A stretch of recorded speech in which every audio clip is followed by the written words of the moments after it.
Rússia mantém pressão no leste da Ucrânia. A guerra chega também ao lado russo. Ataques em Belgorod fazem pelo menos um morto. O Peru enterra os mortos dos tumultos. 11 dos 66 portugueses retidos no país já regressaram a Portugal. A Argentina é a tricampeã mundial de futebol, vence final contra a França no desempate por grandes penalidades.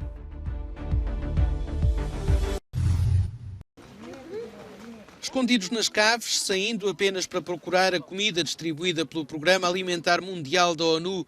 É assim que vivem os poucos habitantes que restam em Avdiivka, a cidade a poucos quilómetros de Donetsk, na Ucrânia, que as tropas russas tentam há vários meses conquistar. A cidade, que tem estado sob uma chuva constante de obuses, tinha 30 mil habitantes antes do rebentamento da guerra e tem agora apenas 2 mil.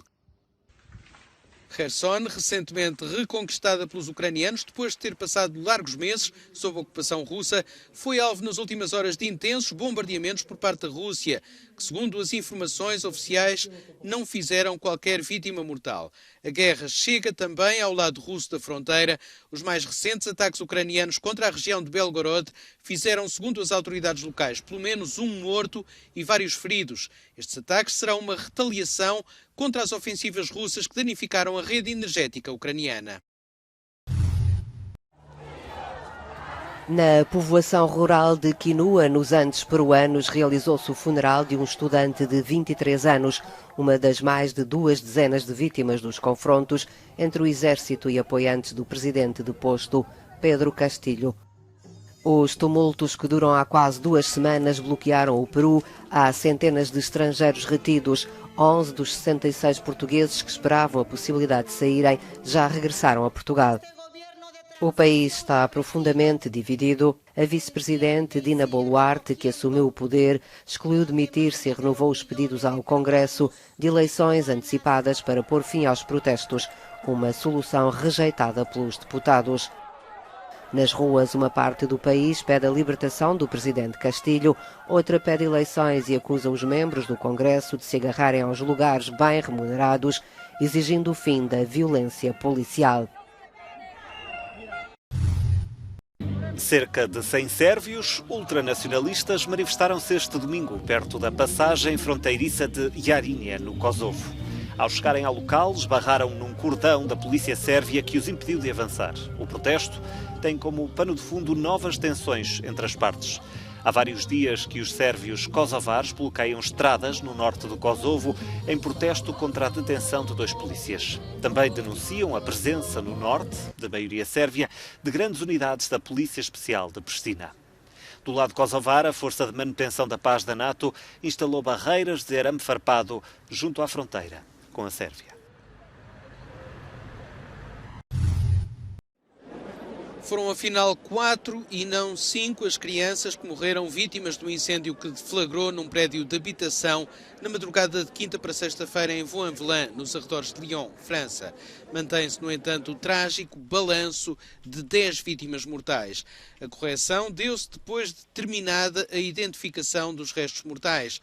O incêndio, cujas causas ainda estão por apurar, fez ainda 24 feridos, dos quais pelo menos 4 estão em estado grave.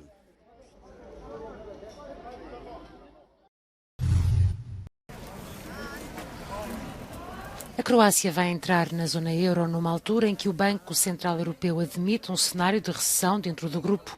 Mas a maioria da população deste país do Sudeste Europeu continua favorável à adesão, que vai acontecer no primeiro dia de 2023. Os jovens têm expectativas positivas. Para as novas gerações, a moeda única trará mais oportunidades de emprego e vai facilitar as viagens. É mais fácil para nós do que para as pessoas idosas da Croácia. Já usamos o euro em assuntos importantes, no preço dos carros, no preço dos apartamentos que queremos arrendar ou comprar e no preço dos terrenos. Os meus pais não são tão otimistas em relação ao euro, mas penso que é o normal entre as pessoas mais velhas.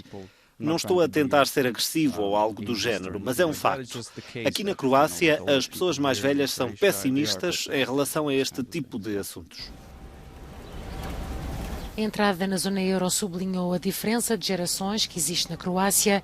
O governo aprovou uma lei para aumentar as pensões e diminuir a desconfiança da geração mais velha em relação ao euro. Estamos num processo de reforma do sistema de pensões. A partir do próximo ano, queremos pensões mais elevadas para as famílias e o aumento das pensões mínimas. A reforma que passou pelo Parlamento croata inclui este aumento das pensões no país.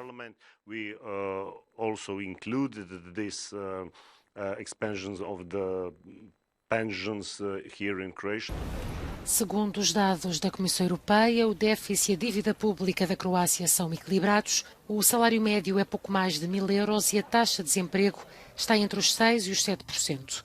Muitos dizem que o aumento anunciado não será suficiente.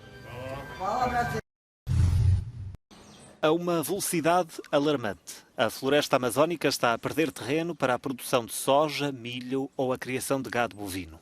Um mal, dizem os habitantes locais, habituados a viver da natureza, que asfixia cada vez mais formas de vida. Eles arrendam as terras para plantar soja e milho, né? E com isso vem o impacto ambiental, onde vem a seroiar os garapé, onde seca, morre os pés de açaizeiro. E os animais da mata virgem, eles vão se evadindo, eles vão sumindo. Este é um dos temas em cima da mesa na Conferência da Biodiversidade das Nações Unidas. No Canadá, procura-se um acordo sobre metas e objetivos para gerir os danos na biodiversidade. Do Brasil, chegam pedidos para deter a desflorestação. Se garantirmos que a lei é cumprida e não há mais desflorestação ou que se destrua mais natureza, já teremos feito muito. Mas para isso é preciso passar das palavras aos atos.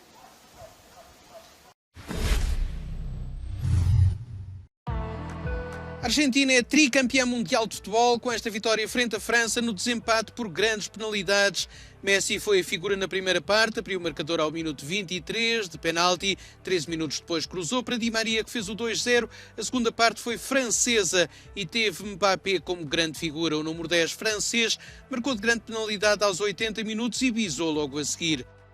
Já no prolongamento, tanto Messi como Mbappé voltaram a marcar. Esta final do Campeonato do Mundo foi uma batalha entre duas das maiores superestrelas do desporto e não decepcionou. Lionel Messi e Kylian Mbappé iluminaram o maior evento desportivo aqui em Lusail. Messi foi excepcional na primeira parte, Mbappé sensacional na segunda, mesmo se este jogo foi uma espécie de render da guarda. Foi Messi quem levou a melhor. Para a Argentina é o primeiro Mundial conquistado desde 1986. Para o capitão foi a coroação de uma carreira incrível e que pode resolver o debate sobre quem é o melhor jogador da história. Is the greatest player of all time. Samashu for Euronews in Qatar. Uma final perdida, mas que terá feito vibrar um país até ao fim. Após um início sombrio, tudo mudou com os 2 golos de Mbappé, marcados a menos de 2 minutos.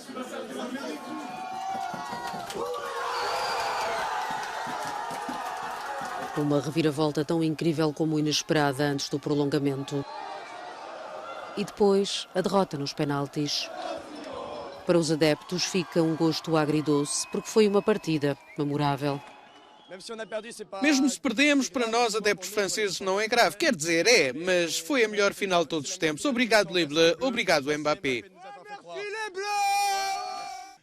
Fizeram-nos sonhar, sinceramente. Vamos lá, França. Adoro-te. Não faz mal. Haverá outras oportunidades. Uma jovem agradecia à sua seleção, diz que a fizeram vibrar até ao fim. Não ganhámos, mas acreditamos na vitória em 4 anos, garantia. Desapontamento, tristeza, mas também muita euforia, todos os fãs o diziam. Fizeram-nos sonhar até ao fim, a alegria está lá apesar de tudo, apesar do facto de não terem conseguido esta terceira estrela. 14 mulheres cubanas fizeram história quando entraram num ringue de boxe em Havana. Foram selecionadas para a primeira equipa de boxe feminina do país. O boxe feminino foi autorizado em Cuba há apenas 2 semanas. Até aqui as atletas treinaram sem qualquer apoio e algumas não tiveram autorização para frequentar centros de formação.